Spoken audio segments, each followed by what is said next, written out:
Hello students, welcome back to the channel. पिछले videos में हम लोग क्वेश्चन नंबर 3 तक का सॉल्यूशन देख चुके थे। हम लोग करेंटली बायोलॉजी फॉर इंजीनियर्स के पीवाईक्यू का सॉल्यूशन देख रहे हैं। तो ये है पार्ट 4 और इसमें क्वेश्चन नंबर 4 का सॉल्यूशन देखेंगे। तो चलिए बढ़ते हैं क्वेश्चन नंबर 4 की ओर। 4 के ए में क्या है? Write 7 characters in pisum sativum. मतलब पी में जो 7 कैरेक्टर्स मेंडल के द्वारा दिया गया था उसे एक्सप्लेन करना है ना, या फिर लिखना है। सबसे पहली बात, वो 7 कैरेक्टर को याद करके एक एक को लिस्ट डाउन करना ही इस क्वेश्चन का मेन एम है। यही पूछना चाह रहा है वो, है ना। सेकेंड पार्ट में हमसे पूछा जा रहा है discuss about single gene disorder in humans. मतलब सिंगल जीन डिसऑर्डर को हमें डिस्कस करना है। ठीक है, तो चलिए एक एक करके दोनों का ही सॉल्यूशन देखते हैं हम लोग। तो फर्स्ट पार्ट का सॉल्यूशन कुछ ऐसे है। इन पिजम सैटिवम, जिसको हम लोग कॉमन पी प्लांट भी बोलते हैं, साइंटिफिक नेम है उसका पिजम सैटिवम, है ना। Mendel observe 7 distinct characters that exhibit clear pattern of inheritance. These characters include, मतलब ये जो कैरेक्टर्स है उनको ही लिस्ट डाउन करना था। तो सबसे पहला कैरेक्टर जो है वो सीड के शेप का है। ठीक है, सीड का शेप या तो राउंड हो सकता है या फिर रिंकल्ड हो सकता है। ठीक है, अगर राउंड होगा तो उसको कैपिटल आर से डिनोट करेंगे और रिंकल्ड होगा तो उसको स्मॉल आर से डिनोट करेंगे। ठीक है, और जो लेफ्ट साइड में जो भी कैरेक्टर दिया गया है, जैसे ये राउंड हुआ है ना, तो ये डोमिनेंट कैरेक्टर है। जो कैपिटल है वो डोमिनेंट है और जो स्मॉल दिया हुआ है वो रिसेसिव कैरेक्टर है ना। उसी तरह सबसे पहला तो सीड शेप था, सेकेंड है seed colour. Seed colour yellow हो सकता है या फिर ग्रीन हो सकता है। ठीक है, उसी तरह पॉड शेप, मतलब ये जो पी है अपना, पी का जो पॉड, पॉड मतलब ये जो बाहरी आउटी शेप होता है ना। पॉड शेप जो है वो इन्फ्लेटेड हो सकता है या कंस्ट्रिक्टेड हो सकता है। ठीक है, तो इन्फ्लेटेड वाला यहाँ पे क्या होगा? डोमिनेंट कैरेक्टर होगा। उसी तरह पॉड कलर में ग्रीन कलर डोमिनेंट होगा और येलो रिसेसिव होगा। फ्लावर पोजीशन में एक्सेल पोजीशन जो होगा वो डोमिनेंट होगा और टर्मिनल रिसेसिव होगा। सिमिलरली फ्लावर कलर में पर्पल कलर जो होगा वो डोमिनेंट होगा और वाइट रिसेसिव होगा। सिमिलरली हाइट में कैपिटल टी वाला टॉल जो होगा वो डोमिनेंट होगा और जो छोटा वाला प्लांट होगा, ड्वार्फ प्लांट होगा, वो रिसेसिव होगा। ठीक है, तो ये सारे 7 कैरेक्टर्स थे जो कि इनहेरिटेंस को डिसाइड करते थे अकॉर्डिंग टू मेंडल। ठीक है, तो ये चीज़ आपको एक बार में याद तो होने वाला है नहीं, तो आप क्या करें, इसको 2-3 बार नोट डाउन करके लिख लें कॉपी पेन पे, तो आपको ये सातों पॉइंट याद रह जाएगा। ठीक है, आप इसका स्क्रीनशॉट ले सकते हैं, है ना।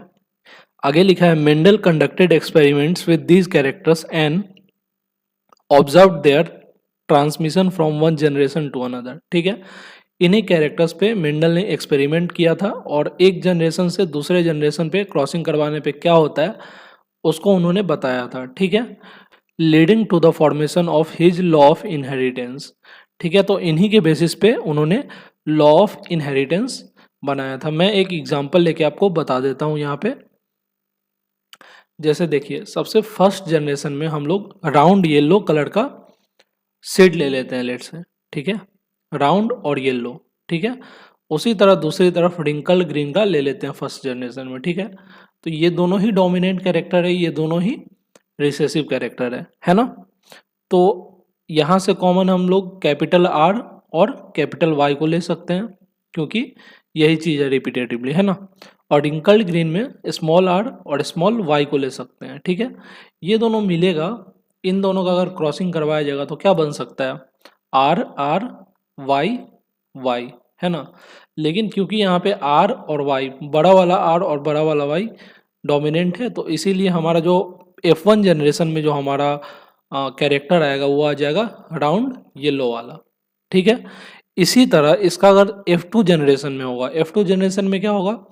F2 जनरेशन में आर आर वाई वाई का क्रॉसिंग होगा, सेम से ही, है ना। आर आर वाई वाई से ही, वाई वाई से ही, है ना। तो चलिए इसका भी आउटपुट एक बार देख लेते हैं। देखिए यहाँ पे सेल्फिंग करने पे क्या होगा, सबसे पहले एक आप इस तरह से बॉक्स बना ले। यहाँ पे आर वाई कैपिटल वाला, आर वाई कैपिटल वाला, मतलब दोनों ही डोमिनेंट होगा। उसके बाद दोनों ही रिसेसिव दोनों ही रिसेसिव, एक डोमिनेंट एक रिसेसिव, एक डोमिनेंट एक रिसेसिव और दोनों ही रिसेसिव, ऐसे करके आप बना ले। उसके बाद क्रॉस मल्टीप्लाई करके लिखते जाए यहाँ पे, ठीक है। जब दोनों ही कैपिटल वाला रहेगा तो ओवरऑल डोमिनेंट आएगा, तो कैपिटल आर वाई वाई, है ना। सिमिलरली आर वाई जो कैपिटल है और आर वाई जो स्मॉल है, तो capital R small R capital Y ऐसे करके बनेगा, ठीक है। तो यहाँ से भी राउंड येलो कलर का ही आएगा, ठीक है। इसी तरीके से आप इसको इससे क्रॉसिंग करवा के यहाँ पे लिखेंगे, इससे इसको क्रॉसिंग करवा के यहाँ पे लिखेंगे, सिमिलरली इसको इससे करवाएंगे, फिर यहाँ लिखेंगे and so on up to यहाँ तक, ठीक है। तो इस तरीके से F2 जनरेशन में क्रॉसिंग होता है, ठीक है। तो उम्मीद है मेंडल का जो भी क्लासिफिकेशन था या फिर लॉ ऑफ इनहेरिटेंस था वो कैसे वर्क करता है और कौन कौन से कैरेक्टर्स पे बेस्ड था, ये आपको समझ में आया होगा, ठीक है। इसमें मेनली ये वाला टेबल आपके लिए काफ़ी ज़्यादा इंपॉर्टेंट था जो क्वेश्चन में पूछा गया था, तो आप इसको 2-3 बार लिख के प्रैक्टिस कर लें।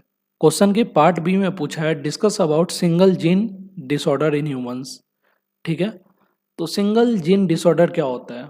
अ single gene disorder is caused by variation और mutation in DNA sequence of specific gene, ठीक है। जैसे हमारे बॉडी में ना अलग अलग टाइप के जीन्स होते हैं, ठीक है।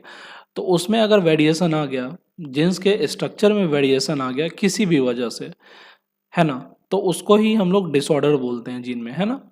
The DNA change affects the product that the gene codes for usually a protein causing it to be altered or missing. इसने क्या बोला, डीएनए का जो चेंज होगा वो अफेक्ट करेगा product that the gene code causing it to be or altered to be missing. जैसे मान लीजिए कोई भी जीन है वो एक स्पेसिफिक फंक्शन को हमारे बॉडी में परफॉर्म कर रहा होता है, अगर उसमें वेरिएशन आ गया तो वो उस फंक्शन को नहीं परफॉर्म कर पाएगा, है ना। मतलब वो उस फंक्शन को नॉर्मली नहीं परफॉर्म कर पाएगा, उसको दिक्कत आएगी फंक्शन को परफॉर्म करने में। तो ये प्रॉब्लम आ सकती है जीन के डिसऑर्डर होने से, ठीक है। The feature of each disorder are related to the specific gene that is affected. मतलब कि हर एक डिसऑर्डर का जो फीचर होता है वो रिलेटेड होता है किसी एक स्पेसिफिक जीन से, ठीक है, जो अफेक्ट होता है। And the job that the protein has in the body. Basically gene क्या है, डीएनए का एक सीक्वेंस है ना। उसमें अगर वेरिएशन आता है तो क्या है, डीएनए तो प्रोटीन से बना होता है, तो प्रोटीन्स जो भी फंक्शन को परफॉर्म कर रहा होगा बॉडी में वो वाला फंक्शन कहीं ना कहीं अफेक्ट हो जाएगा सिंगल जीन डिसऑर्डर की वजह से। जैसे कुछ एग्जांपल की हेल्प से हम समझते हैं, ठीक है। सबसे पहला है सिस्टिक फाइब्रोसिस, ठीक है। ये होता है mutation in CFTR gene. CFTR gene की वजह से सिस्टिक फाइब्रोसिस नाम का डिसऑर्डर होता है, ठीक है। Resulting in the production of thick sticky mucus that affects the lungs and digestive system.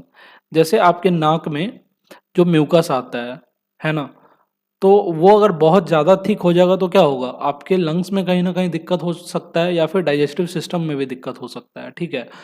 तो ये जो दिक्कत है वो किस जीन के डिसऑर्डर की वजह से आता है, वो CFTR नाम के जीन की डिसऑर्डर की वजह से आता है, ठीक है। और ये एक सिंगल जीन है ना। उसी तरीके से सिकल सेल अनीमिया, है ना, ये होता है mutation in HBV gene. HBV gene में म्यूटेशन या वेरिएशन होता है, उसकी वजह से सिकल सेल एनीमिया नाम का डिसऑर्डर हो जाता है, ठीक है। Leading to the production of abnormal haemoglobin molecules that causes red blood cell to become sickle shaped and block blood flow।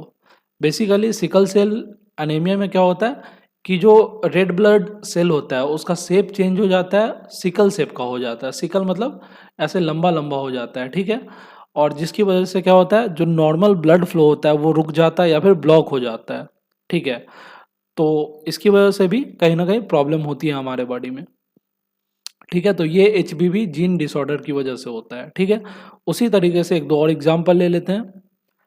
Next example है हंटिंगटन डिजीज, है ना। ये STT जीन की डिसऑर्डर की वजह से होता है, ठीक है। इसकी वजह से क्या होता है, progressive degeneration of nerve cell in the human brain, है ना। मतलब कि नर्व सेल जो होता है ह्यूमन ब्रेन में वो डिजनरेट करने लगता है ना। मतलब अच्छे से वर्क नहीं करता है, leading to movement cognitive and psychiatric symptom, है ना, मतलब थोड़ा पागलपन टाइप का सिम्टम आ जाता है एसटीटी जीन डिसऑर्डर की वजह से, ठीक है। उसी तरीके से है डकेन मस्कुलर डिस्ट्रॉफी। इसमें क्या होता है, ये डीएमडी नाम के जीन डिसऑर्डर से होता है, ठीक है। इसमें क्या होता है, मसल वीक पड़ जाता है, जिसकी वजह से हम लोग ओवरऑल अपने बॉडी को मेंटेन नहीं कर पाते हैं, ठीक है। और जो प्रोटीन होता है जिसका अब्सेंस हो जाता है, उस प्रोटीन का नाम है डिस्ट्रोफिन, ठीक है। तो ओवरऑल आप क्या समझे, सिंगल जीन डिसऑर्डर में किसी भी जीन के डीएनए में वेरिएशन आ जाता है, ठीक है। उसकी वजह से कोई भी एक स्पेसिफिक फंक्शन काम करना बंद कर देगा। तो आपके लिए इस क्वेश्चन में इंपॉर्टेंट क्या था कि थ्योरी को तो जान ही ले, साथ में ये चारों जो एग्जाम्पल था उसका डिजीज और उसमें कौन सा जीन अफेक्ट होता है, इसको आप याद कर लें, ठीक है। तो आपका काम बन जाएगा। उम्मीद है क्वेश्चन नंबर 4 का भी सॉल्यूशन समझ में आया होगा। नेक्स्ट वीडियो में हम लोग क्वेश्चन नंबर 5 का सॉल्यूशन देखेंगे।